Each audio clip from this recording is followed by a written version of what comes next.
Support for the Dice Tower comes from listeners like you and from the Op, also known as USAopoly. Thanks for your support. The Dice Tower, episode 659. Race for the prize.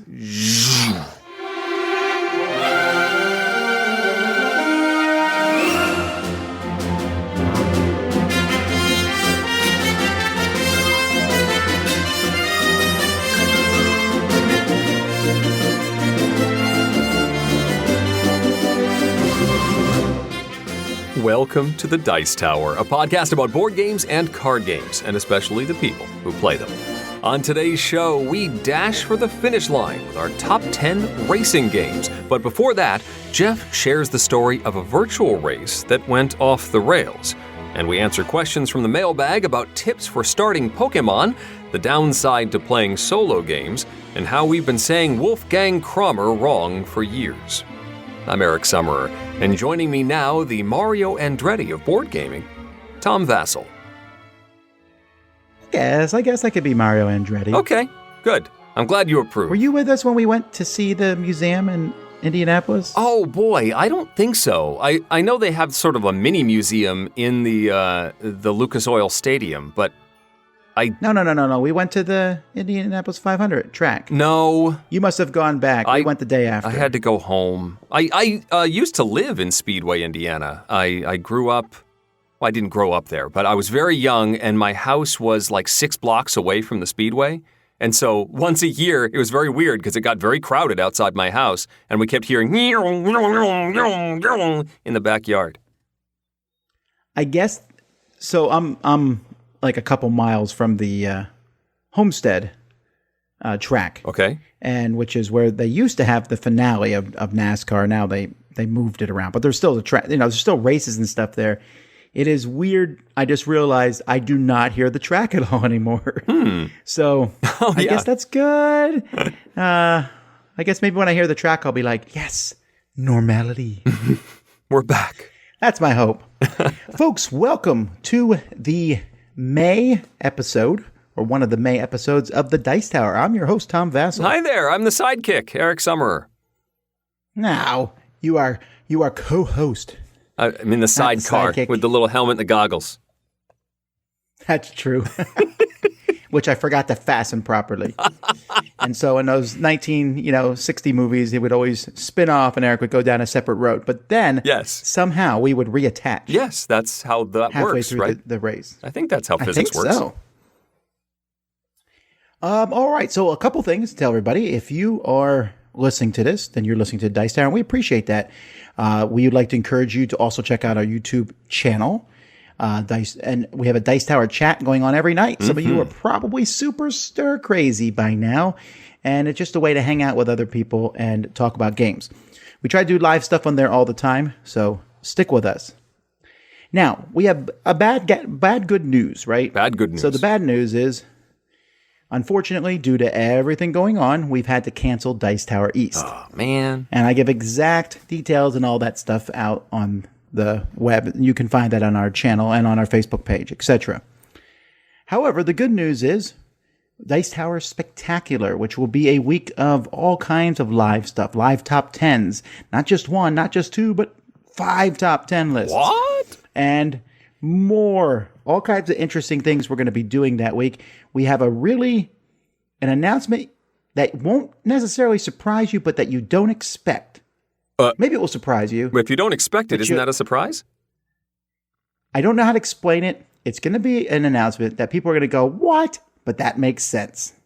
Okay. I look forward to that reaction. I think you know what I'm talking about, except you don't remember. I'm very forgetful. So there's that. And we may even have another. I'm almost positive by that. We'll have another announcement in regards to this sort of thing, but you'll have to watch our YouTube channel, or maybe future Eric will add it, and I doubt we'll announce it before this episode launches, though. But be watching our channel. We'll have another announcement soon. That is super vague, and I'm excited. Yeah, well, I try to be super vague about these things, but it is what it is, and it looks like pretty much most conventions for the year are going to be canceled. But the good news is we're still going to hang out. We're still going to have a good time, and we're still going to talk about games. Mm-hmm. In that note, you remember last time Eric and I were here, we ran a contest, and I'm getting such good feedback from that. I would like to wait 2 more weeks before we end it, but to make up for that, I'll have 2 winners. What? Right now, you know what? Let's have 3 winners. What? I know, it's crazy. So 3 winners, and you can only enter once. Oh. But if you go to our show notes, we're going to put a link to the survey in the show notes. It's just 9 questions asking what your information is, what you think about the podcast and different things. This sort of thing will really help us make the podcast better. And we'll pick 3 random winners to win a $50 gift certificate to Cool Stuff. Very cool. So, yeah. So check that out. And now, let's get to games we've played. Mm-hmm. I'm going to start this time. Go for it. By talking about a game I think Eric played. I have Toy Story Obstacles and Adventures. Yes. So I have good news and better news about this game. Okay. The good news is that I really enjoy this cooperative deck building game. The better news is my children happily play this with me. Okay. They're like, Dad, let's play a game together. And then they hug me and they ask me to sit down and play the game with them. Okay. And I'll be like, don't you want to play without me? They're like, we would never do that, Father, dear. I believe is the terminology used. Wait a minute. I feel like this is very pointed. Pointed? I just want to go on about how my kids love me. and want to play with you, and they never attack you, ever. No, that is not the case, actually. I said, look, your goal should be to win, not have Dad lose. Mm. If that's your secondary goal, I get that, I guess. Yep. But your goal should be to win. But there's always like, I lost. Did I beat Dad? I did. My score's higher than this. I don't care if I lost. And I'm like, what? How? That's a really...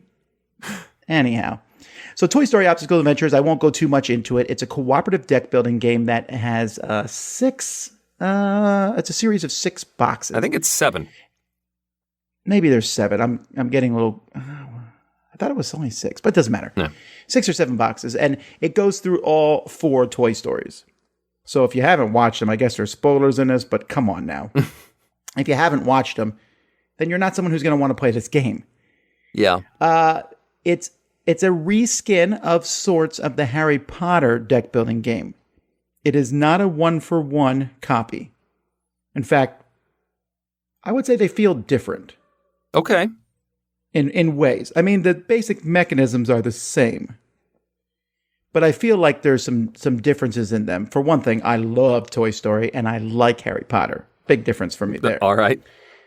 And my kids really enjoy it. And I think and I also think that the Toy Story one looks way better. Really? Okay. The graphic design is super clean.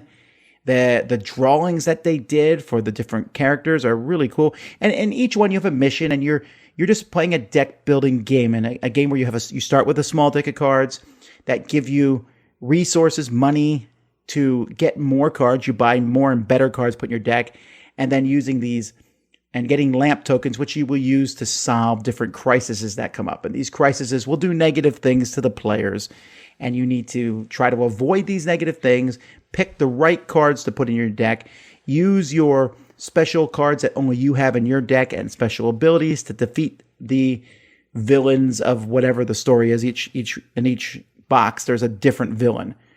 It is not a once and done game. You can play you're supposed to play them all in order, but you could play them multiple times. So it's essentially like having multiple games. Now, if you have everything out, there's a lot going on for sure. But it kind of teaches you a few new mechanisms each time. And with my kids, I was playing with an 11-year-old and a 12-year-old. They were easily able to pick it up. Oh, yeah. It's just, I really like it. Now, to be fair, I really like Toy Story. So I'm glad. And I like deck building games. Yep. The Harry Potter one was fun. I enjoyed it, but I just can't see for me, it's just a theme thing. Okay. Oh, that makes sense. Again, I feel like this one just plays a little bit more smoothly. I'm not sure why. I've only played, I think it was Adventure 3. out of the box. So it's possible it diverges more from Harry Potter in boxes 4 through 6 or 7. I felt it was a pretty close parallel between the two, although the one difference... No, I know that it's a parallel, but I'm saying that the cards are different and stuff. Okay. The one big difference, though, is the progression of the nasty track. So in Harry Potter, you've got these locations, and if you fill up one location and move on to location number 2, things get worse for you, and there's no way back. You can't go back to location 1. Whereas in Toy Story, it's one big path. And while you may pass thresholds that make things more difficult for you, it is possible to work your way backward so that it gets easier again, which I think evens out some of the variance in having like a really good game or a really bad game of Harry Potter. You can recover better in Toy Story. In other words, it's easier. Sure. I really think that's a bit of truth to it. Mm-hmm. But again, then look at the audience for it. Harry Potter audience is probably a little older than the Toy Story audience. Although you never know. Pixar has a really wide range of fans. That's true. So one of my Facebook friends is currently doing a Pixar versus Marvel movie mashup. So he picks because there's essentially the same number of films from each. Okay. So he's picking one of each, and then we have to vote which one's better. It's really hard. Interesting. Like, he did Iron Man versus Toy Story. Whoa. So I picked Toy Story, right? Because I like Iron Man a lot, but man, Toy Story is Toy Story. Yeah. Then he did Brave versus Captain America Civil War. Civil War. It's like, I like Brave a lot, but man, Civil War wins that one. Yeah. So I'm one Marvel, one Pixar, but it's going to be hard. That is difficult. What if Avenger Endgame is going to beat anything he puts it up against. Yes. But what if he puts it up against Toy Story 3? I'll be like, oh. Okay. Anyhow, that's Toy Story, Obstacles, and Adventures. Let's go to Eric. Yes, indeed. So the game, I played this one with my kids. The Bicycle Playing Card Company has recently started publishing board games. And this is from their latest wave that's coming out mid-June. So just a few weeks away. And this is called the Alpha. It is about wolves. You are in charge of a pack of wolves. You have a assortment of wolf meeples. Most of them are single wolves. You also have one mated pair, an alpha pair, that's worth double.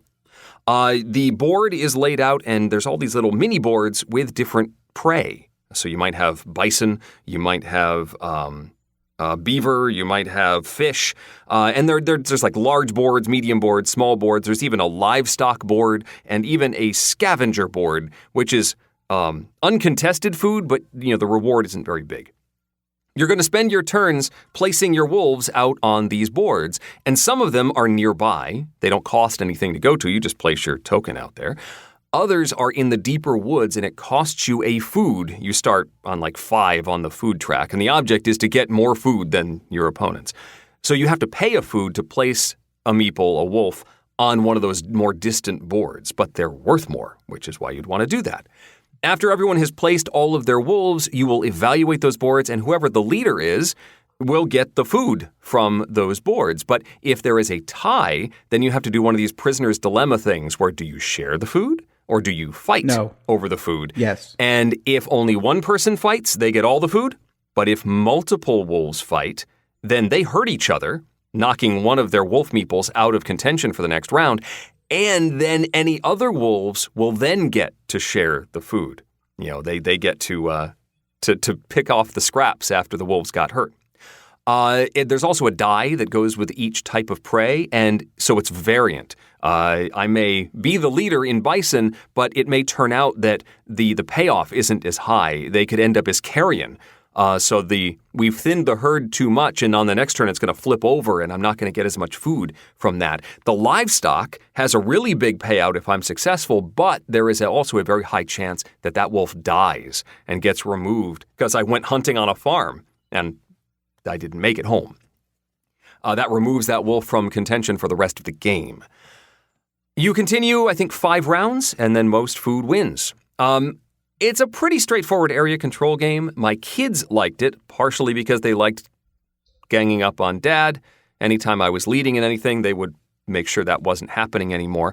I think it's better as a more than 3-player game. 3, we didn't have nearly as many of those prisoner's dilemma moments. It was very easy to avoid ties. With more players, I think you'd end up with more ties, more fights, more dilemmas as you fight over all of this food. It's also very frustrating to have spent resources to go after one of these, more important prey animals and then roll the dice and you get nothing from it. And that's really frustrating.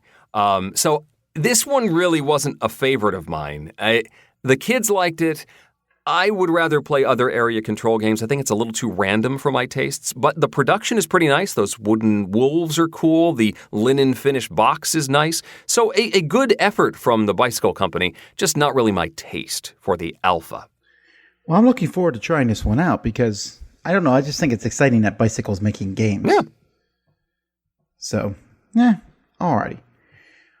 Well, let's take a look now at a game that is for, the player count for this one is Uno. 1, 2, 1. And that is Coffee Roaster. Now, this game originally came out in 2015 and has just recently come out, a reprinting of the game from Stronghold Games. Mm-hmm. And I played it in our my solo marathon. Yes. So I played actually several solo games. I played Friday and Onirim. All right. Which are two very well-known games. Yeah. And I think Friday is okay. I like the game a lot. I just don't see any replayability in it.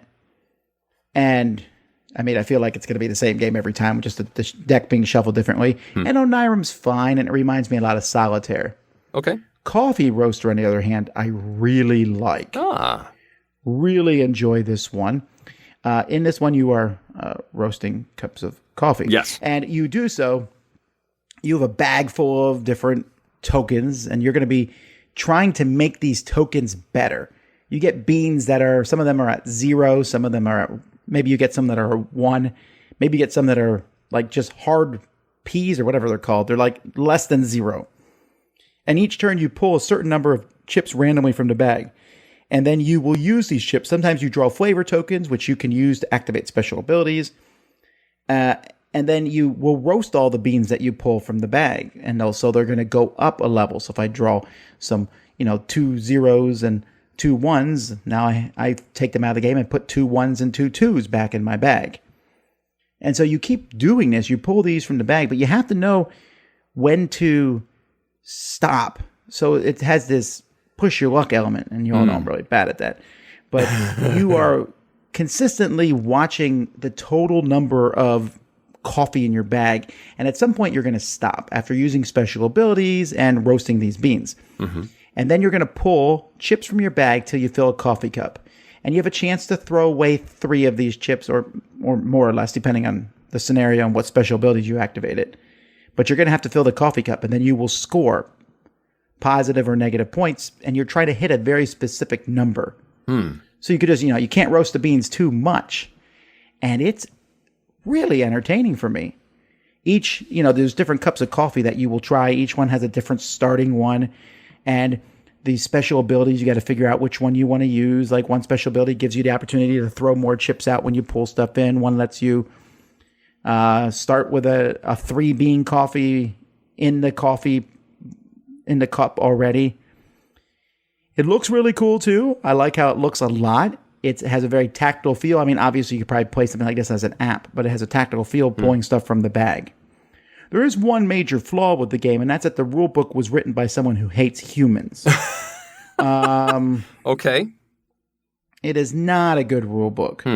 And the rule book is full of these terms that are, I guess, coffee thematically related, but don't help you understand the game.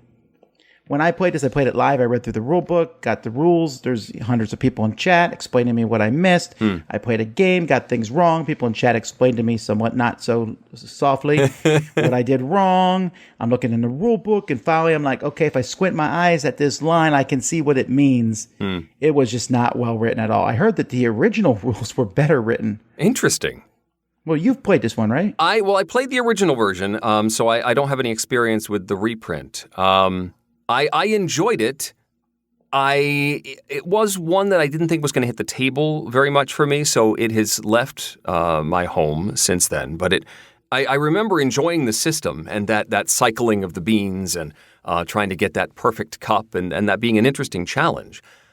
But I don't remember any issues with the rulebook, and of course I haven't seen this new one to know, like maybe they tried to make it clearer.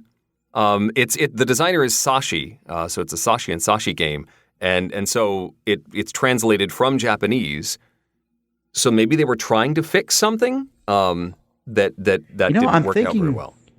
This is, I think, the first one of his games that I've played. Really? I know Eric likes Let's Make a Bus Route. I like that one. I really like Remember Our Trip a lot. Yeah, and see, I haven't played either one of those. His games all have a nice look to them. They're like a peaceful. All of them are just like very inoffensive themes. Remember Our Trip. Let's Make a Bus Route. Mm-hmm. Take the Acorn. In Front of the Elevators. Coffee Roaster. You know? Yeah. They're just like all very Wind the Film. Wind the Film, yes. Although that one drove me crazy when I first read it. I was like, Wind the Film? This is a film about wind? The Film. That's what I thought. That's what I thought it was. But there was no comma there, so I guess I should have noticed that. Yep. Or a colon. Anyhow, I recommend this one if you are wanting to play a game that only is for one player. So keep that in mind. That's Coffee Roaster. Next up for me is a very simple pick up and deliver game. I know I mentioned this, I think, when I played a demo of it at one of the conventions several years ago. But we won a copy of Echidna Shuffle at a convention a few years ago. And my son just recently said, my pick to play what we're going to play Echidna Shuffle.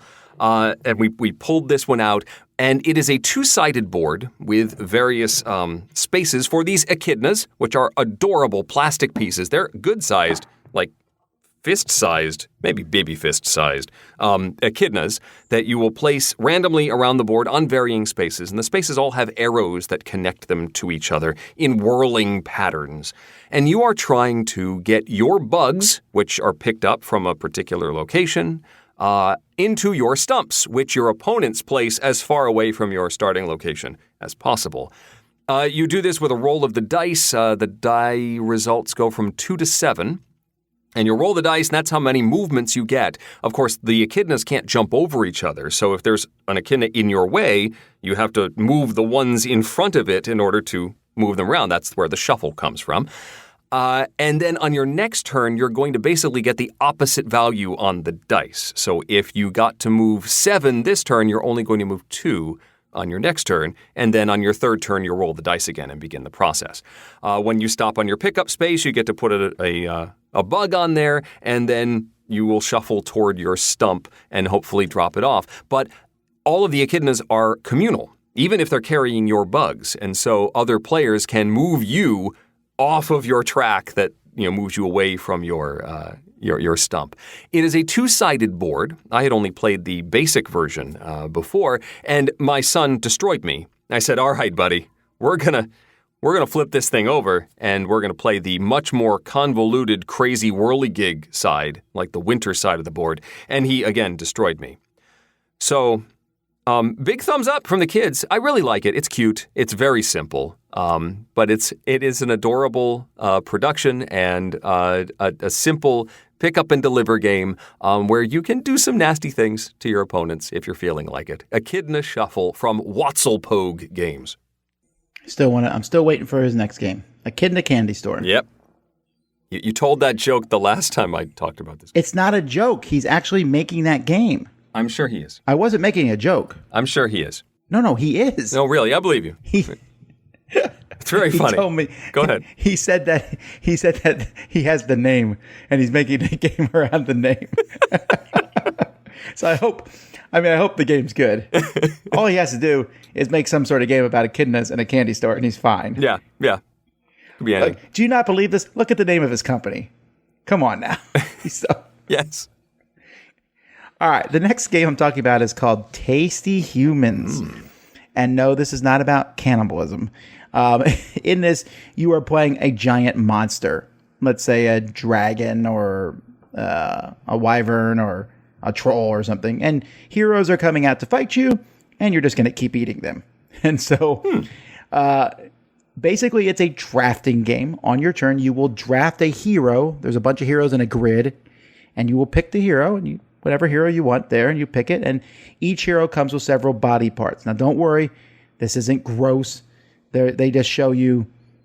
There's the only one that actually looks like a body part is a hand. Then they just show you a helmet, a breastplate, and like a boot.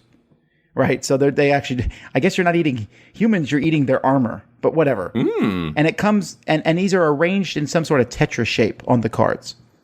And then, so you eat that, and then you drop it into your stomach, this shape. You can rotate it. Okay. But but because it's made up of different squares, when it drops into your stomach, if there's already a square and it like hits that, the part of it will keep coming down. You can break your shapes as you drop them down, if that makes sense.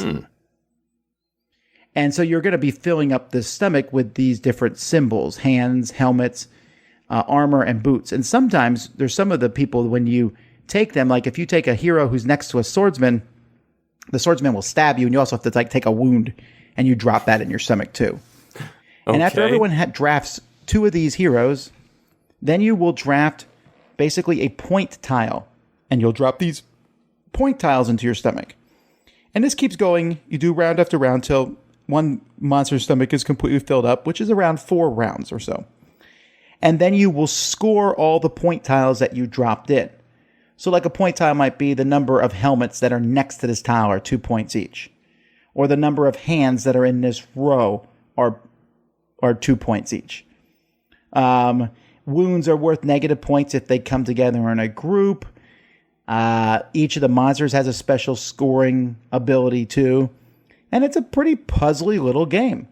And I like it. It's very cutesy, the artwork. The whole thing is, like I said, it's just silly, like a cartoon eating a creature. There's no blood or gore or guts or anything. Yeah. And I thought it was an interesting puzzle. It takes the idea of these pentominoes, except these are not that way. They're breakable, right? They're just made up a bunch of squares that fall in your stomach. And then you look at all these little tiles, and each one gives points in different ways, and you draft those too. And then once you draft that tile, you're thinking of how to make that tile score points. My only negative is the tiles themselves are not that big. So they're like 1/4 the size of a Carcassonne tile. Wow. You drop them in here, which is fine for the body parts themselves. It's the scoring tiles, though, you almost have to squint to figure out, what does that mean? That means this one scores a tile for everything that's next to it. Okay, this one, it's not that hard, but I did have to pause the game each time it's time to draft these scoring tiles and say, this is how these work. And almost every game, at the end, someone says, oh yeah, I forgot that's how that one scored. I would have done something a little bit differently. But it's weird. It's a thinky, light game. And it has a funny theme with silly, cartoony artwork. I think some people are going to like this one. And it could be played solo. You're just trying to score a high score in that regard. And I think it's best with 2 or 3 players, though it doesn't really matter because you're not really hate drafting. I don't think you ever hate drafting this game when you draft these cards. You're trying to get the best one for you at that point in time. But if you do play with 4, you're waiting for 3 people to sit there and think about the card they're going to draft. But it's not that long of a time. So it takes about 45 minutes to play. That's tasty. Humans. All right, last for me, my 8-year-old's latest obsession in the board game world is a first-person shooter simulator. It's called Adrenaline. This is from CGE. Adrenaline is actually more of an area control game, except the areas that you are trying to control are moving targets that also have guns. It's an arena, a first-person shooter arena, and you are getting weapons and ammo cubes that will recharge those weapons, and all the weapons have cool little abilities and how they operate and how they move the other people around. You get a couple of actions on your turn. You can move, you can go pick up something, and you can activate your weapon. And once that weapon is activated, you can boost it by spending extra ammo to do cool effects and acid and teleportation, all sorts of cool stuff. This all sends little drops, little damage counters to your opponents, and once your damage counter is full, you are knocked out, And then there's a scoring. Whoever has done the most damage is going to earn more points. First hit is worth extra points. Overkill is worth extra points. And each time somebody gets knocked out, they respawn, and they're worth fewer points. So ganging up on the leader or ganging up on one player isn't necessarily a great idea because they're worth fewer and fewer points. That is the base game. I played that with both of my boys, and they both enjoyed it. But CGE... Did they kill you first? Of course they did. Okay. I wasn't going to dwell on that, but they did. CGE also sent along the Team Play DLC pack, which was the first expansion to the game. And this allows for a two-player game to happen. So when my older son said, no, I don't want to play Adrenaline again, and the 8-year-old's like, I want to play Adrenaline again. So we brought out the DLC pack, and this allows you to get a 3-on-3 team game going. You put little colored bases on the bottom of the figures, and you do sort of this damage. Every time you hurt the other characters, it goes into this damage hopper. And then when that hopper fills up with at least 6 tokens, then it all filters into the folks that got hit. There's all sorts of character abilities and a lot of cool things that get added to this game in the Team Play DLC pack. It is a slower game, however, with activating 3 characters on your side. You get to take a turn with all 3 of them, but you only get 1 action with each of them. And the actions are a little more limited, but the interactions make up for all of that. So if my team of 3 people, I can have one character go pick up a weapon, and then I can have another character use that weapon on the other folks. There's character-specific weapons that do cool things. But it does require more thinking to coordinate all of your pieces. And while I was having a good time, I think it loses some of the speed of the base game of Adrenaline, which, base game is like, take 2 actions, it's next turn. 2 actions, next turn, 2 actions. Oh, he get knocked out. Okay, so we'll do a quick scoring. Now it's your turn. And it moves a lot faster. This was a much more calculated process for the team play. I just think it's a very different game this way. I will complain about those darn bases, though. When you take a plastic mini and stick it in a plastic base, and then you try and remove the 2, it depending on how securely that mini is attached to its basic base, it can get a little hairy when you're trying to pull the 2 apart. Kaman does things well here. They actually have rings for the colored bases, so you could poke your finger through and pop the mini out. This didn't do that. It's solid on the bottom of this base, and so I was really tugging really gingerly on a couple of these minis because I didn't want them to break. I enjoyed the Team Play DLC of Adrenaline and certainly enjoy the base game. My son is also itching to play again real soon. That's Adrenaline from Czech Games Edition. Alrighty. Well, that's some games we've been playing. Before we jump to Geoff, real quick, I want to mention that if you want to back the Dice Tower Kickstarter and get some of the swag, we're putting all the final things on that. Realize everything is obviously slowed down because of the pandemic, but if you want to get on that, you still can. You just got to go to dicetowerkickstarter.com, but don't delay if you're planning to do that. Alrighty, Geoff, tell us how to act right. 3, 2,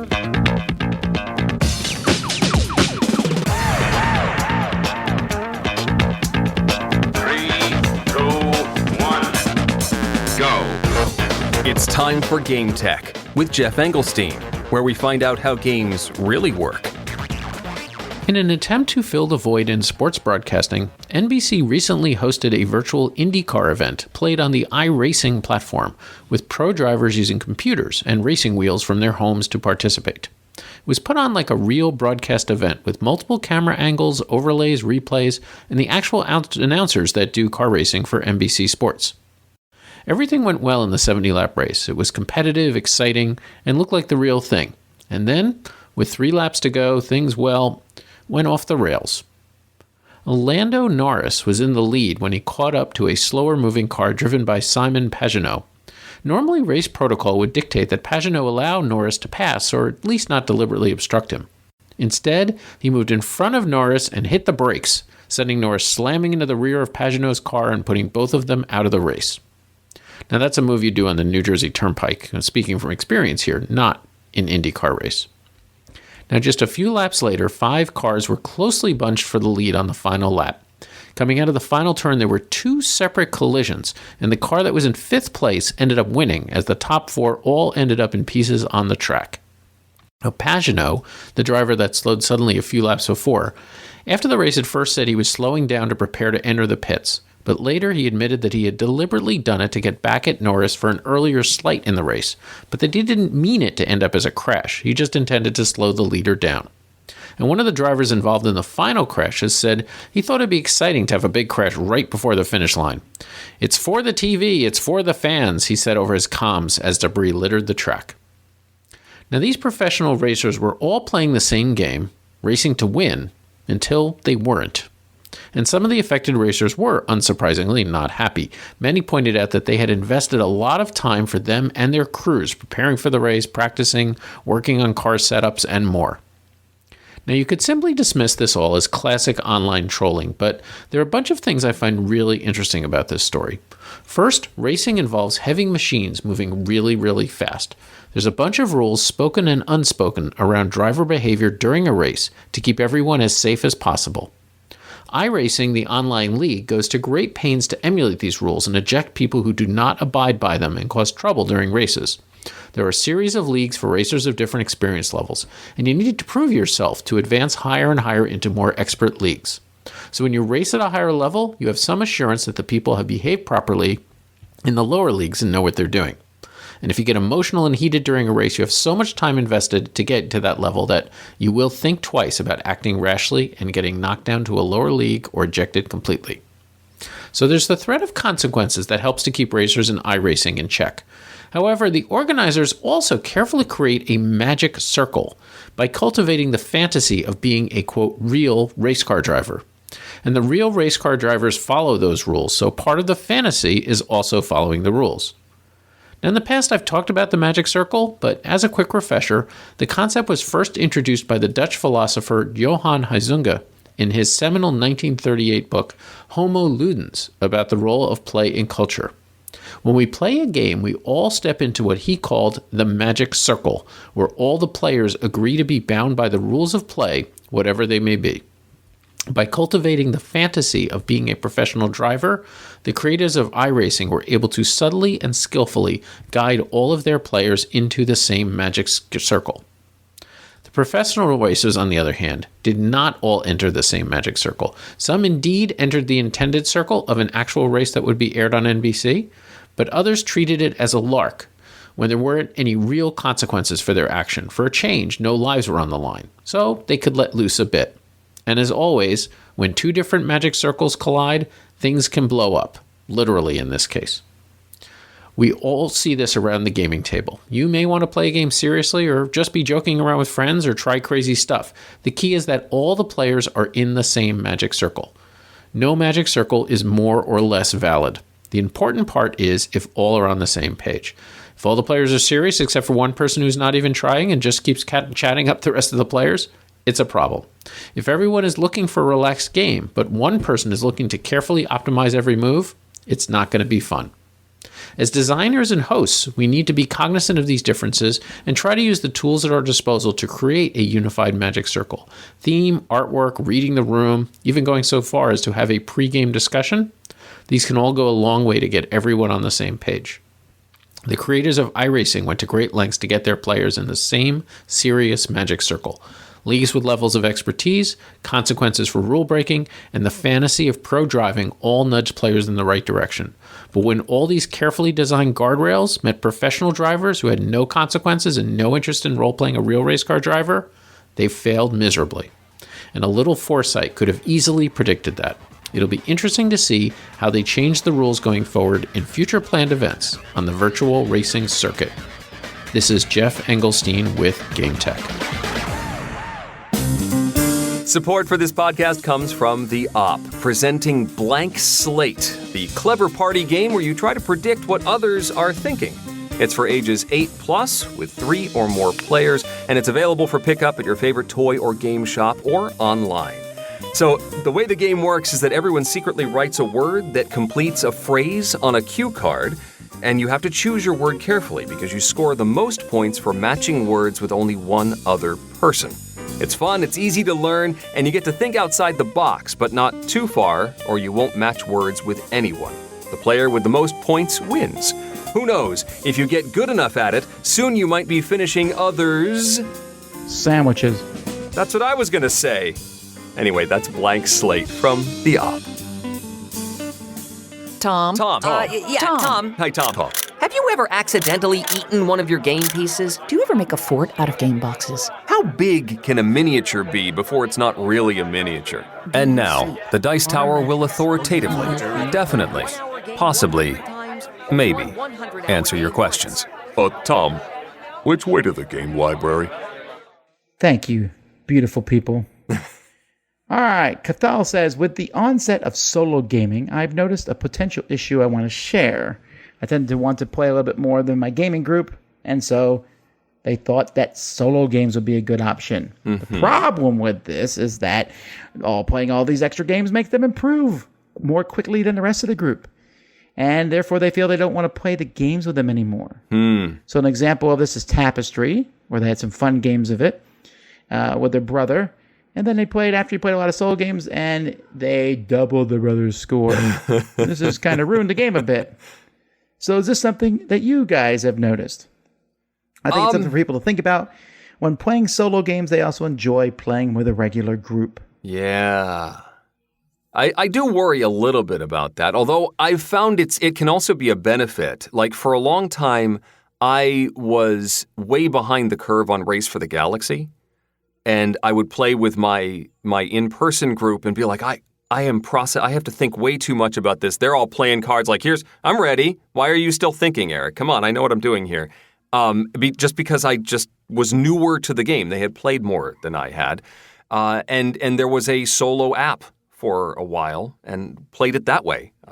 And got a lot better at understanding the strategy. And I was able to maybe run with the wolves a little bit more after having done that. I had a better understanding of how to quickly get an engine started. So it can be a benefit. But yeah, becoming more familiar with the game more quickly can certainly, it depends on how competitive you're going to be. It might be a good thing. Yeah, well, to me, if I get better at a game, I might be competitive. But if I know a game inside and out, then if I realize I'm starting to beat people badly, I just start trying weird strategies to see if I can win. Yeah. I'll say, well, I've won this way. Let me see if I can win another way. Tapestry is a good example of that. If you play, that has 4 different tracks, you can pick and say, I'm going to really focus on this track this time and see how that works. Or pick a different set of civilizations, that you start with. It can be a little tricky, though, if you're used to, depending on how the AI works in the solo game, you might get very good at anticipating what the logic of the AI is going to do and beating that. And then when you go back into the world of actual humans again, they might not behave the way that an AI does. That's true. I've definitely had that happen to me. I'll be playing with someone and they'll do this. I'm like, wait, what? That's an idiotic move. That's not what the robot would do. That's not an automata move. That's true. I love when that happens. That's great. Penny asks, Geek and Sundry had started International Tabletop Day, which was previously the last Saturday in April, although last year it was June 1st. Given their status, it doesn't appear that this tradition is being continued. Given the Dice Tower's influence in the board game community, have you considered having the Dice Tower announce a date as International Tabletop Day to continue this? It would be particularly helpful during these unprecedented times to have something to celebrate and bind and bring the board game community together, albeit in a virtual way. So, Tom, you going to steal International Tabletop Day? Well, no. A bunch of local stores were actually making something, and I feel bad for them because it kind of fell apart thanks to the pandemic and all. So, no, I wouldn't. They're doing it first. And secondly, let's be frank, I don't have the presence that Tabletop Day did. That's true. Tabletop Day got a lot of people. I think we could get some people to play games for sure, but Tabletop was able to pull it off in a really cool way. At the same time, I think we are celebrating and playing games together now. I think it just isn't in the way that you had hoped it would be. I think the board game community it's pretty cool how everyone seems to be getting along these days. I mean, or at least all on the same page in different ways. It's kind of cool. Yeah. Justin says, I recently tried Cabo and realized it was a lot like Silver, and both are by Bezier Games. On BGG, I saw it was a re-implementation of the previous edition and was implemented by Silver and others. I'm wondering how this works.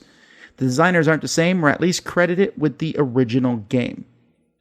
So just to be clear, so we have this straight.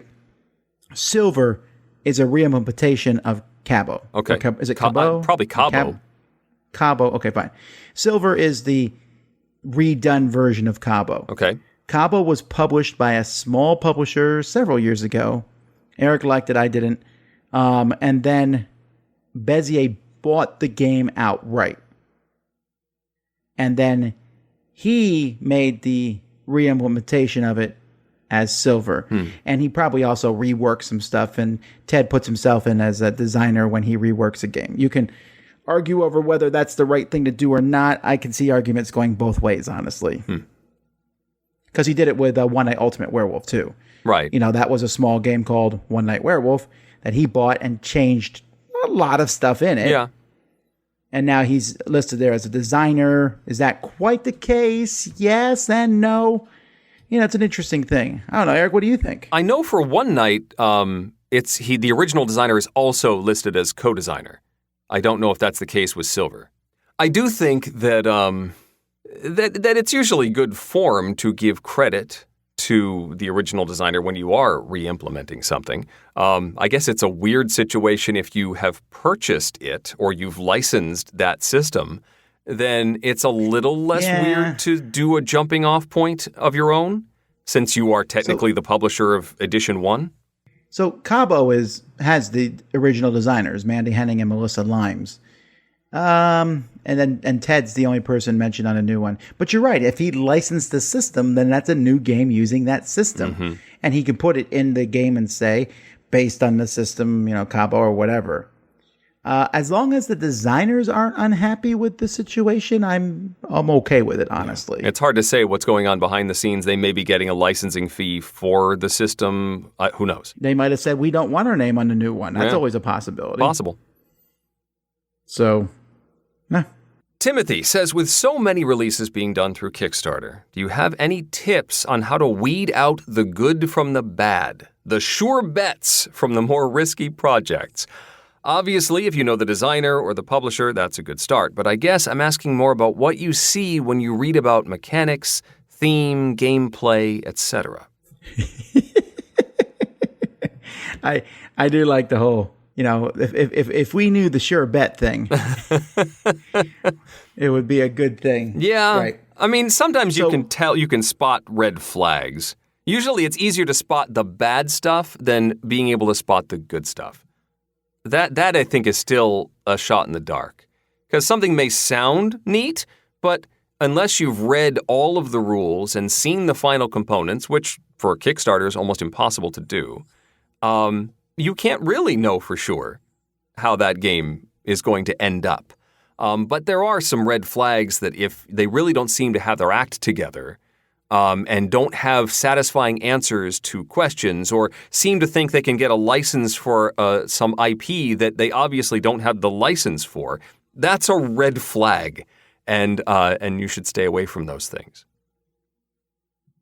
Well, this is what I would do if I was coming in as someone who doesn't know a lot about games, right? And so you're going to, I mean, like with anything else, you got to put in some research, right? But when you're going through Kickstarter, see if it's being funded. You know, you don't need to back stuff instantly. If no one else is backing the project, there's probably a reason for that. Yeah. Yes, that might need some more signal noise. But if you're getting into this for the first time, it's not your job to boost Kickstarters. You're just trying to find one that you think will be good. Mm-hmm. So if you see one funding, if you see it funding well, that's a good sign. But then go look at it and see what people are saying about it. If they're saying this game looks great, has cool miniatures, just be known that some people back these games for those. That may not be what you're looking for. But look at their other projects. I always look at their other projects. When it's their first project, it's hard. But if it's their second or third, and you look and say, oh, these other games are widely known, then it's a much safer bet. You can definitely go based on that. So that's what I would do. I mean, you're never going to find the perfect thing, but you can make fewer mistakes, I think. Yeah. All right. Jonah has a bunch of questions, some of which we're going to skip. Oh, all right then. Right. Well, some of them are just very generic questions, but I'm going to answer his last 2 questions. Okay. All right. So with Frosthaven breaking the record for the most funded board game Kickstarter, $12,969,608, how do you think this milestone will affect the industry as a whole? Do you think it will draw even more RPG gamers, video gamers, or even non-gamers to the hobby? No. Okay. Yeah. Okay. Yes, maybe, but I don't think that just because it broke a record, that it's going to suddenly make more people play it. And in fact, I would be very nervous to have someone who's new to board gaming playing Frosthaven. It's a great game. Not the one I would recommend to start out with. Yeah, I'm not sure how much. I would imagine most of that is from people who have at least seen Gloomhaven and want more. Sure. Or at least they say, hey, this is a jumping on point for Gloomhaven. Yeah. I think. Alrighty. Then his second question is, do you think Isaac Childress, who is the designer of Gloomhaven / Frosthaven, will be perceived with even greater renown or viewed negatively for throwing a single stretch goal in at the last minute just to break a record? Jonas says, I don't actually view his choice negatively. I'm just curious what your opinions are regarding this topic. So I missed this. I don't know what he's referring to. Okay, so at the very end, so I don't think anybody honestly was expecting it to break the record. It's had several million to go a few days before it was over, and suddenly it was getting close. And so Isaac came in, and I forget what he threw in something, and he said, I think maybe it was another design scenario or something. Well, come on, let's break the record. It wasn't to do anything other than to break the record. Okay. I can't fault him for that. Really? It's fun Yeah. to break a record, right? Yeah. I mean, you could say that's being greedy, I suppose, but I mean, I don't think Frosthaven makes it. I mean, it makes a lot of money, but I'm pretty sure the costs are very high anyway. Yeah. So, yeah, I don't think people are going to really view that negatively. It's okay to say, let's break a record. I mean, we do that when we're fundraising. Come on, let's break a record. Let's break the amount we did last year. Whatever. So. Yeah, I mean, Kickstarter is a certain percentage hype. It is all about raising awareness and getting people excited about the project, and a last-minute push is always part of the successful campaigns. I can't really fault him for that. Marius has an answer on how to pronounce Wolfgang Kramer, which we, a few episodes back, were like, I think we're saying it right. The gang in Wolfgang is actually pronounced like gung, Wolfgang Kramer. As a newcomer to modern board games, can you explain what Eurogames are and what their closest relatives are? Well, I just put that in here mostly because I wanted it. The Wolfgang Kramer thing is helpful. As for what's a Eurogame, and some people are like, why are you answering this again? Because there might be some people listening to our podcast for the first time. Yeah.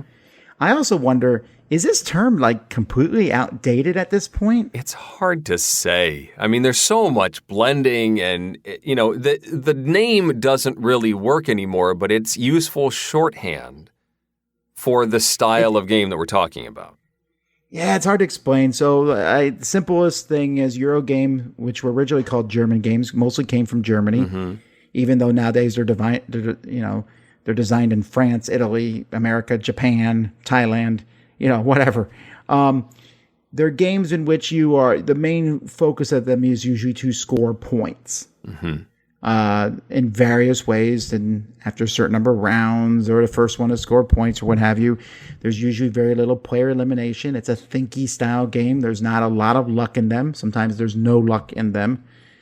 And it's usually about mundane is a bad word for it, but they're not war themed. or fantasy themed usually. They're themed about building something or selling something or trading. They're based on an idea of doing something many times that's a real life thing that people did. And I don't know. Like I said, it's so weird to even talk about them now because the category is big. And now a lot of times I use the word Eurogame to mean not Ameritrash, which is kind of the fight someone else, stab them in the back type games. Yeah.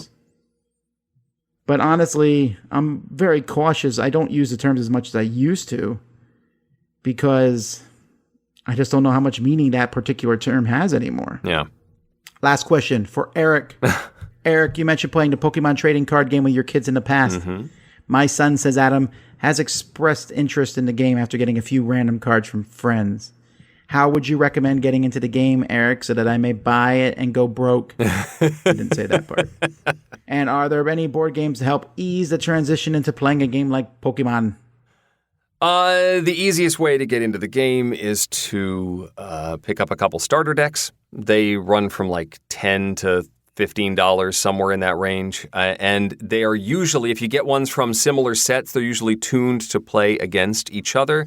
And they often come with some sort of tutorial rule set in there so you can learn the game. There was Cool Stuff Inc., at least used to, I think they still do, sell some even less expensive basic decks that they have tuned together.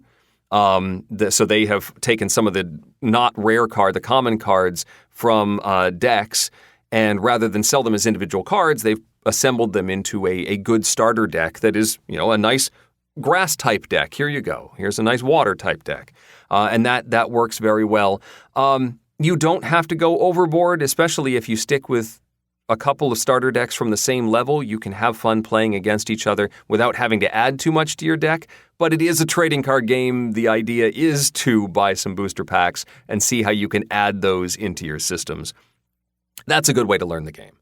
Are there any board games to help ease the transition into playing a game like Pokemon?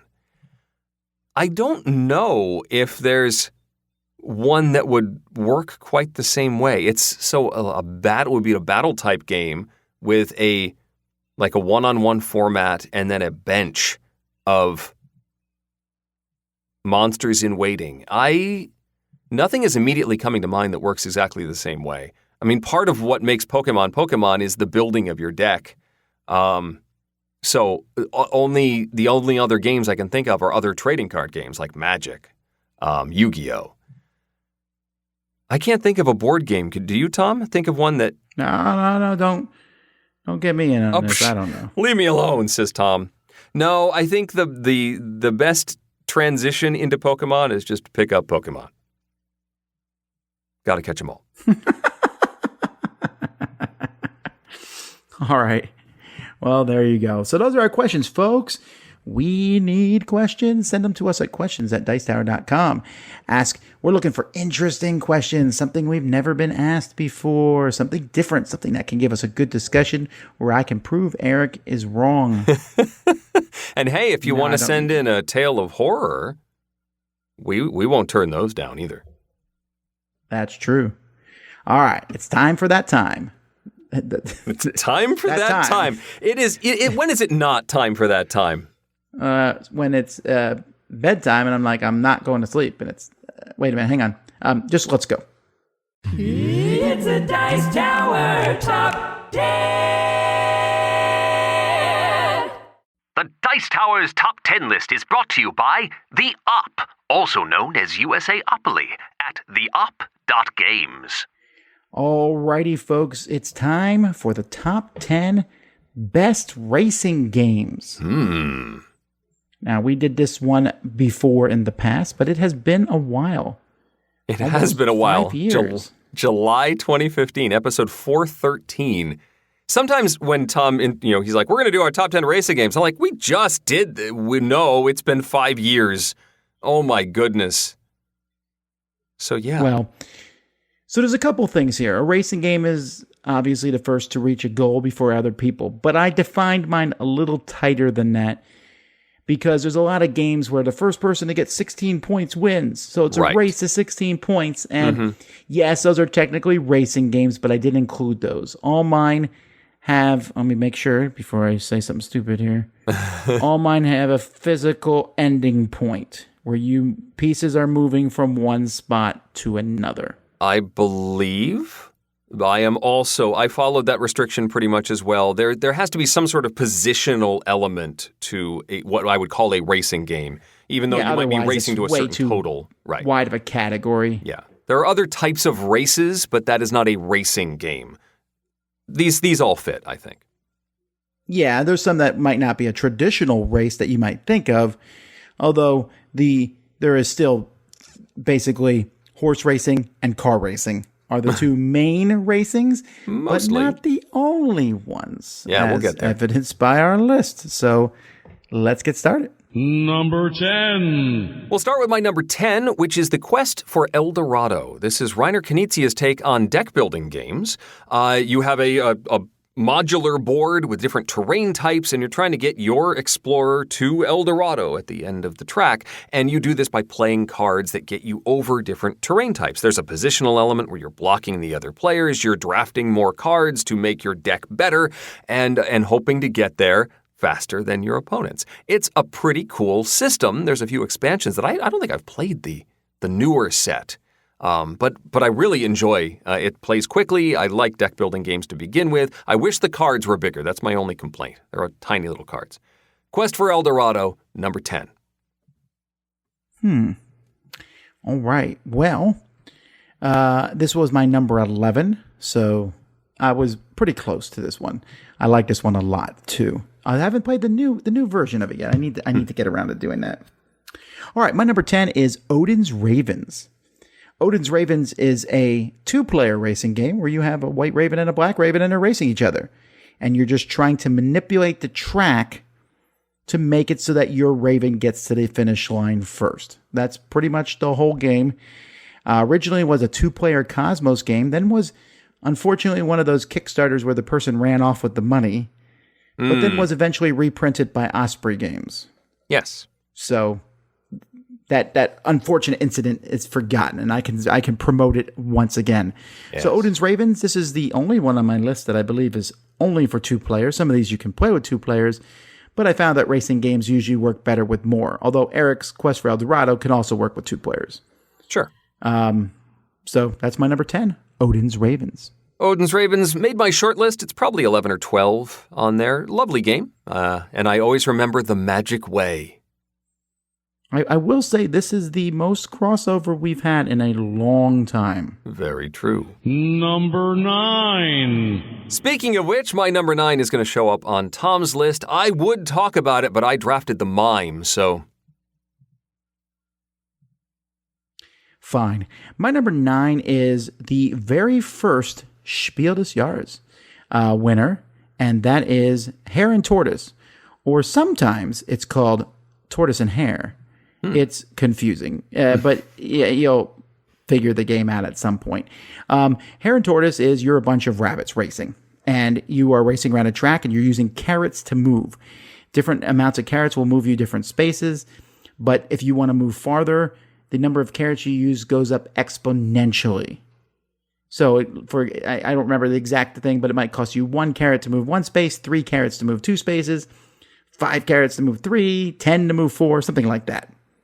And that's kind of expensive to move farther. But if you want to move farther to win, but you can also go backwards in this game to get carrots. So you have to figure out the best time to go backwards and the best time to go forwards to win the game. And different spaces you land on will do different things. It's a very mathy game, but not too heavily so, and one that I found to be a lot of fun. So that is Hare and Tortoise. Number 8. My number 8 is the game of Zeppelin racing that you hear from me a lot. It is Quicksilver. I love it. I love the theme. I love the style of the game. It has slipped a little bit. When we did this list 5 years ago, this was my number 5. I think Tom has finally worn me down, and I knocked it back a couple of notches just for him. I still like it, though. Quicksilver, my number 8. I think it's a fine racing game. Sure you do. It's Yeah, I can't even lie. All right, my number 8 is Thunder Alley. Now, Thunder Alley is a NASCAR-style racing game. They don't call it that, but that's essentially what it is. And you get to control several cars in this game. This is something I like that Eric's going to talk about in the not-so-distant future. And in this game, you are moving, but mostly moving by drafting other cars. That's what the whole game is about. So you're using strategy to move these cars around the track. You do a certain number of laps, and it's simulating like hundreds of laps, and you're only doing it a few times. But it's really well done, and Thunder Alley is a lot of fun. I enjoy... there's something about controlling multiple racers that's fun, because you're like, oh, this guy's doing terrible, but my other guy's in 5th place. Yes, that's still bad overall, but I feel good about that guy in the front. So, Thunder Alley, a good drafting racing game. Number 7. Drafting, you say, Tom. My number 7 is a bicycle racing game called Reifenbreite. This was my number 4 5 years ago. You are managing a team of cyclists, and you have the ability to draft behind other players. If somebody moves forward, you can, if you're in the right position, go right behind them, follow them along. It is a roll and move game with a little bit of a twist. Instead of rolling the dice, you can play a set of cards that you have, but you only have so many of those cards. So playing those guaranteed values at the right moment and positioning in a place where you can draft behind people and efficiently move along the board is the key to winning Reifenbreite, my number 7. Yeah, this one has been on my list, racing games, for a long time. It just dropped off. It's a mixture of other games that have really done it for me, but I do like this one. Thunder Alley is definitely more of a thoughtful game because it's more strategic with the playing of cards. Reifenbreite, you roll dice and move. It's literally a roll and move game, but it's the drafting that elevates it, and it's really fun. So this is a good one, Eric. Good, thank you.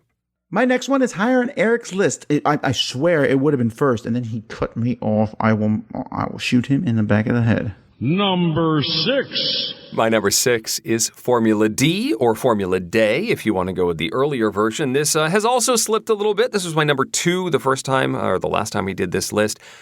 Formula D uses these polyhedral dice with custom values on them. So a standard D6 will have maybe 2 through 7 on it, but the 30-sided die will have a totally different array of values ranging from like 21 to 30 or something in varying degrees. So you have this upshifting and downshifting as you take a risk going into a turn, because a lot of the turns you need to stop a certain number of times to safely navigate the turn. If you don't do that, you're going to lose some of your tire points or engine points, and that can cause you to crash if you do it too much. But if you don't do it at all, somebody else who does do it is going to pass you by. It's a lot of risk versus reward, risk-taking. What are your odds to get the value you need? How dangerous is it to fly through this curve? Formula D, number 6. Yeah, this one has dropped off my list completely. It's definitely one of the more popular racing games. It's certainly exciting. There's a lot going on, but that runaway leader thing is a problem for me. It's just I would say almost every other game of it I played, there's usually one or two, people who pull so far ahead of everyone else, or you fall so far behind, you're like, well, it doesn't matter. Even if I hit every curve perfectly for the rest, the other players can play safely and do fine. Yeah, but it's still exciting. I can't argue how much fun it is. My number 6 is higher on Eric's list because he rolled the die and... yeah, whatever. You moved my cheese. Number 5. I don't even understand that segue. Let's just talk about that one now. Winner Circle is my number 5, and it was Tom's number 6. This is a horse racing game. You spend a round betting on the assortment of horses. You'll draw 7 of them at the beginning of a round, and you will bet on them, and one of your bets is a bluff. One is a double, and then the others are just single bets. And the horses differ in how they move when die results are rolled. And you roll a 6-sided die, but the symbols actually show up in different frequencies on those dice. So you might have a slow and steady, sort of reliable horse that is going to move more often in small amounts, or you might have the risk-taker horse that goes very, very fast if the 1 out of 6 result shows up. And then what do you bet on? What do you lead people into thinking you're going to bet on? And you choose which horse you're going to move after you roll the die. So you roll the die and you look at the symbol and you're like, oh, this should move this horse 20 spaces. I don't have that horse. I'm not moving that 20 spaces. And then Tom cries. Winner's Circle, number 5. Now, there's a few other names for this. What were the other names? Royal Turf was the original. Royal Turf. I think I liked Royal Turf better as a name. But yeah, Winner's Circle's great fun. It's very light. You could go in with all the best intentions and strategy, and you just, just doesn't work out for you. But there's a lot of horse games out there where you bet on stuff. And while some of them I think are better in theory, Winner's Circle works so smoothly. The only caveat I would say is Horse Fever almost made my list. Horse Fever's a little fiddly though, and they're remaking it as Unicorn Fever. That's coming out this year, which I'm really pumped about. Really? Okay. Oh, you did not know that? I did not know that. Yeah, Unicorn. I think you're going to really like it because Unicorn Fever is the remake of it, and it's made by the same company, Horrible Guild, and they look like fat, ugly, bright colored unicorns running around the track. So it's silly and ridiculous. They're racing down a rainbow. It looks like they streamlined how everything looks, and it's not nearly as complex, but still looks really good. This is number 1 on my race games I'm looking forward to. And they're also painted unicorns. I don't know. I'm just cool. Oh, no, they're not painted. I'm sorry. It's only if you did the Ultimate Pledge. Gotcha. My number 5 is Ave Caesar, which is another racing game. Ave Caesar. Oh, no, sorry. If you did that, Caesar would have you killed. Ave Caesar is just a racing game. You have a deck of cards. You play a card each turn. It shows you how far to move. First person to get across the track wins. The thing is, you are cutting each other off and making it so the other person can't move the whole game. And this one goes up and down on my list. Sometimes it's down, sometimes up. I played it several times, actually, at Dice Tower West this year, because it's just one of those games I like to teach people and play with them. And it's so entertaining. Now, there is a game that has pushed it down a bit, which we will get to a little bit later, and I suspect that may be why it's not on Eric's list, too. But the idea of just cutting... It's the meanest racing game on my list. Well, no, it's not. There's one that's slightly more mean. But it's pretty mean, but it's so lighthearted, and everyone is mean to everybody on every turn. So it doesn't matter. It's a lot of fun. Ave Caesar. I've actually never played this one, so it doesn't have a chance to be on my list. What? Number 4. My number 4 is going to show up on Tom's list in just a little bit. I would talk about it, but I decided to get tricky, and I ended up on the floor. My number 4 is Camel Cup. No, that's not what it's called. Camel Up. Now, this specifically, I'm speaking of the second edition of this. The first edition is fine, a lot of fun, but the second edition really ramped up both the production value and added the expansion to backward camels in this one. There's a bunch of camels going in this game. They're racing, and you are bidding on them. It's another bidding game. And you want specific camels to get to the end, and you can manipulate it a little bit, but there's also a lot of luck. And the camels will land on top of each other and then carry each other around the track. Sometimes backwards. It's ridiculous. It's a party game. It's one where you'll scream and yell as you're playing it. It is so much fun. So that is my number 4. Another Spiel des Jahres winner. That's 2 on my list. Camel Up. I do need to give the new version of Camel Up a try. I was, I guess, less than enamored with the original version, and I should give it another whirl. Number 3. My number 3 was my number 3 5 years ago. It's just firmly in that position. It's also Tom's number 7, and that is Robo Rally. the game of robots trying to tag flags before the other robots, but you also get weapons, and then there are conveyor belts and crushers and flame pits and acid and all sorts of cool stuff that you can draft and push the other robots around, and you program them, and it's great. It's great. It's great. It really is. It's a lot of fun. Now, the only problem with Robo Rally is they need to give you more guidelines when you're playing. It's a racing game. It can be really long if you're not careful. You need to build a little track. You may be like, it's too short of a track. Maybe not. There's some tracks that they show you in a rule book that will take you 3 hours to play.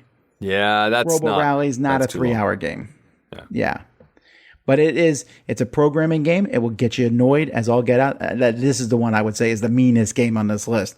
But sometimes unintentionally mean, right? You're like, I pushed you into a pit, Eric. I didn't mean to, but I'm also not sorry. I'm not sorry about that. Yeah. So my number 3, Robo Rally. Oh, no. Well, that was Eric's my number 3. That was your number 7. Did you just see how I co-opted Eric's thing from you know what? I'll take your 3. All right, my number 3 is Eric's number 9. There's just too much crossover. That's what's confusing It's me. very confusing. And this is the game that I actually taught Eric and got him on the bandwagon when he thought it was stupid. And that's Magical I Athlete. still think it's stupid. Yes. It is. It's the stupidest game I love. I cannot explain it. It's so dumb. You have a character, you roll a die each turn, you move them that many spaces, and the first person to the finish line wins the race. That's horrible. But everyone has special powers, and the special powers are so ridiculous and make the race. Sometimes someone runs backwards on the track. Sometimes when you land at someone else, you can push them back 3 spots. Sometimes you can switch spaces with somebody else in their turn. And the problem is I have like my own custom version of this with 50 different powers. And it's I love it. I love it. It's so much fun. And every time I play it with people, they're like, and you see people starting to push your chair back from the table. And I'm like, no, I've already handcuffed you. You cannot escape. You're playing this. And then this. once we play it, people are like, oh, that was much better than I expected, Tom Vassell. I'm like, yeah, I know. Yep. So maybe someday this will be reprinted. I can hope so. You never know. As long as it's with the original art, that's all I care about. I'm kidding. The board art looks like it was done on Microsoft Paint. The only other thing I was going to mention is that the interaction between the various characters, because you'll draft like 4 or something during the course of the drafting round, and then you decide face down simultaneously which racer you're going to put in a particular race. You don't know what the other players are going to do, so some super powerful ability will interact with yours in a way you did not expect, and that is where a lot of the hilarity comes from. You'll get cascades of stuff. Frankenstein moves back 3 spaces, which causes this one to move forward 2, which causes this ability to make them move forward 6, and now only one person can win. It's crazy. It's crazy. It also has the distinction of being the only live version of the game that we've done that we've vowed never to do again because it was dangerous. Yes. All right, fine. Number 2. My number 2 is Snow Tales. This was my number 1 5 years ago, which means something else has taken that slot. But Snow Tales holds a special place in my heart. I really enjoy guiding my sled team around the track. You've got 2 sets of cards, or I guess you have a break, and you have a left and a right card that you are playing, and you have to steer using the differential between those 2 values. So if I have a 5 on one side and a 3 on the other side, and then a break of 4, I add those 2 together. That's 8 that I'm moving forward, except -4 for the break. So now I'm moving forward 4, but I'm drifting to the right 2. And that's how you steer around the track. And it's tricky, it's brain twisty, but it's very charming. I love Snow Tales. It's my number 2. It's a good game, just doesn't make my top 10, but I get why people like it. Mm-hmm. My number 2 is higher on Eric's list again. I'll bid on something else. And finally, number 1. What could it be? My number 1, which didn't even show up on my list 5 years ago because I don't think it was out. Exist. Well, it 5 years existed, ago. but not in the form it is in now. It did, although I don't think any of the versions of it did. We're talking about Downforce, which is the current Restoration Games edition of the... this is Wolfgang Kramer, right? Yes. Yes. I blanked for a second. There were many names for the game that is now Downforce. The one that I was familiar with is Detroit Cleveland Grand Prix, and I flirted with putting that on my list, I think 5 years ago. Downforce is a racing game that is not necessarily about getting your car over the finish line. You also can bet on other cars. You will draft them in a sort of bidding round at the beginning of the game, spending money to acquire them, and then you will use the cards that you have been dealt to move not only your cars, but also all of the cars. You'll play a card that has 4 different car colors on it with different values, and you have to move them all as far as you possibly can. So the tactics of the game is dead-ending the cars you don't want to move very fast, while advantageously playing the high values when you have an open track to move forward. Hopefully you get your cars across the finish line earlier than others, and you also bet on the cars that either your own or others that you think will end up winning as the race goes on. Downforce is a lovely game that's been a success with my kids. I think it's great. Tom? Also, it has 2 super fantastic expansion tracks. Yes. Which are ridiculous. One has a cross in it. No racetrack would ever do that. And the other one has elephants and animals running across the track and jumps. They're silly and it's fun. And I'll tell you what, this is one of those games. I should make a top 10 list about this someday. Like games that I've never had go poorly. Downforce is one of those. Like it's always gone over well. Oh, cool. Of course, so has my number 1, and that would be Pitch Car. Pitch Car. This is the race of races. Come on, folks. If you've ever been to one of my conventions, I bring this to almost all of them. We play it. It's a flicking game where you're flicking a disc around the track, and it's ridiculously fun. This is one of the few games that exist where you cheer for people who are not you. Just because you get caught up in the moment. Someone will make this amazing shot, and the whole room erupts, even though that person is now beating all those people who just cheered. Yeah. But you just can't help yourself. You're like, that was cool. That's fun. And at the end of the day, it doesn't matter. If it does matter, you probably shouldn't be playing Pitch Car. It is super cool and super fun. And I highly recommend it. My number 1 and Eric's number 4. It is a solid game. I think the only reason it's not farther up on my list is that I only have the base set. I need to get some expansions to this thing. Yeah, I think your sons would like it, man. Oh, they do. I mean, they've enjoyed the base game, but yeah, I need like jumps and stuff. I don't have those. All right, let's take a look at what y'all picked. Remember, you can vote on this by going to our website each week and voting for the next top 10. So while you're listening to this, you can go start voting for the next one, which I believe is games that start with the letter P. Anyhow, your racing games. Number 10, Karuba. Very popular game. I didn't put that on the list because it didn't fit my criteria, but we didn't actually say that when we asked people to do this. Sure. Number 9, Snowtails. Number 8, Formula D. Number 7, Robo Rally. Number 6, Pitch Car. Number 5, The Quest for El Dorado. So far, everything that we have said, but wait. Number 4, Flamme Rouge. Ah, yes. The bicycle racing game from Stronghold and Lilliput. Libelude. Lottapolit. I'm sorry. Yes, what Eric said. It's not one of my favorites, but I know a lot of people really enjoy it, so I'm an idiot. Number 3, Camel Up. Number 2, Jamaica. Yeah, I know a lot of people like Jamaica. It is a good racing game. Didn't make my top 10, but I certainly understand why people play it. And number 1, Downforce. That's a pretty striking endorsement. People's choice number 1, Eric's number 1, my number 2. Yeah. And it's only beaten out by Pitch Car. That means if you're listening to this, you should have Downforce. I mean, come on, it's unanimous practically. How many people though have swapped out their cars for Mario Kart characters? Well, you know what? I saw someone else did something. Oh, I forget what it was that someone had done that I thought, wow, that's that's almost as good as the Mario Kart cars, but I don't remember what it was. I definitely use the Mario Kart cars in mine. Have you?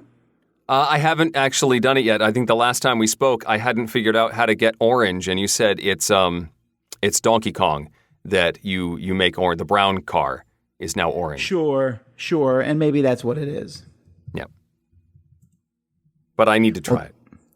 Well, that's it for another episode, folks. We really appreciate everybody coming on and having a fantastic time. Thanks to Geoff again, and thank you to all of you. Please enter our contest. We would love to get, of course, the feedback from you. And that's pretty much it. So we'll be back. Oh, before we jump out here, I found the alternate downforce cars. Oh. They're cars. Oh, like Lightning McQueen and Mater? Yeah, apparently Cars 3, there's some minis that were made for that, and they're the perfect size for the track.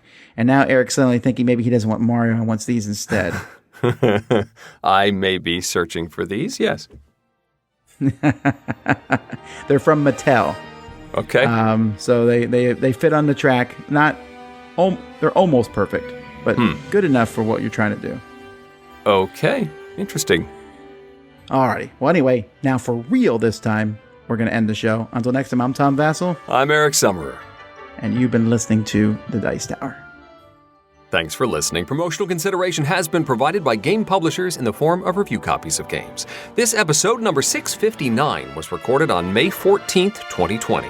Mandy and Suzanne join you next week, and in 2 weeks, we'll parse the particulars of our top 10 games, starting with P.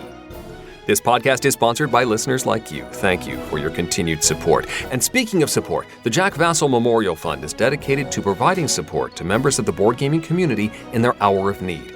If a catastrophic event has become more than you can handle, find out how we can help at jackvassell.org.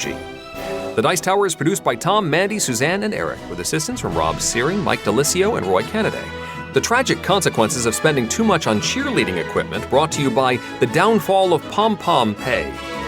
Timothy Pinkham composed our theme, and you can get the latest on everything Dice Tower at Dicetower.com. Let us know what you think of the show by posting to the Dice Tower Guild at BoardGameGeek.com, following the Dice Tower on Twitter, or by emailing us at tom@Dicetower.com or eric@Dicetower.com. And don't forget to visit the other shows in the Dice Tower network, including Dukes of Dice, Four Corners of the Board, Board Gamers Anonymous, Boards and Swords, Blue Peg, Pink Peg, The Geek All-Stars, The Secret Cabal Gaming Podcast, and Dice Tower Tonight. Find your next favorite at Dicetowernetwork.com. Until next time, from all the gang at the Dice Tower, have fun gaming. So, where on your top 10 was Crocodile Pool Party, Tom? It was really close. Yeah. What I do is I whenever we do a top 10, I actually go to my top 10,000 for each topic, obviously. Well, I mean, yeah, as you should, yeah. So come on now. It made that list. Crocodile Pool Party almost made top 10,000 racing games. Almost. Just missed out. It was just a couple thousand. It was off.